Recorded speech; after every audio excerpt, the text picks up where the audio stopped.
Hello everyone, আসসালামু আলাইকুম। কি অবস্থা সবার? আশা করি সবাই ভালো আছেন। তো এই প্রচণ্ড গরমে আমাদের জামের ভর্তা খাওয়ার ইচ্ছা হয়েছে, তাই একজনের উঠাই দিলাম জাম গাছে। সে মনের ইচ্ছা মতো জাম পারতেছে, এমনকি পাড়ার চেয়ে সে বেশি খাইতেছে।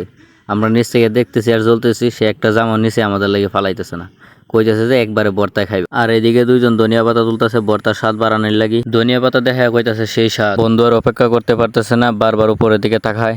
অবশেষে আমাদের জাম পাড়ার কাজ শেষ। জাম আর ধনিয়া পাতা নিয়ে যাইতেছি বাড়ির দিকে। জামগুলো ভালো করে নিষিদ্ধ পানি দিয়ে ধুয়ে নিলাম। এখন খাটাখাটি শুরু হয়ে গেছে, আমি খাটতেছি। আর অন্যদিকে আর দুইজন চলে আসছে নাগামরিচ নিয়ে। আমি অবশ্য নাগিন মরিচের কথা বলছিলাম। একজন নাগামরিচ কাটতেছে, তো সবাই বলতেছে অনেক বড় হয়ে গেছে, আরো কচি কচি করে কাটতে হবে। তাই তারে সরাই দিয়ে আমি আসলাম আমার বাহাদুরি দেখাইতে। কাটা শেষে দেখলাম তার চেয়ে আমার কাটা আরো বড় হয়ে গেছে। হালকা করে ধনিয়া পাতা দিয়ে দিলাম। জামগুলো একটু কম পাকা হওয়ার কারণে হাত দিয়ে একটু নরম করে নিলাম। ভর্তা হয়ে যাওয়ার পর সবাই মিলেমিশে আনন্দ করে খাইলাম। আর নাগামরিচ দেওয়ার কারণে জালটা একটু বেশি হয়ে গেছে। জাল লাগার মুহূর্তটা দেখার মতো ছিল। অতিরিক্ত জাল হওয়ার কারণে আমরা দোকান থেকে আইসক্রিম নিয়ে আইছি। তারপর পছন্দের আইসক্রিমের জন্য সবাই একটু কারাকারি করছি। যে যার পছন্দের আইসক্রিম খাইয়া জাল কমাইতাছি। তো আজকের ভিডিও এই পর্যন্তই। দেখা হবে পরবর্তী কোনো ভিডিওতে। সবাই ভালো থাকবেন, সুস্থ থাকবেন। আসসালামু আলাইকুম।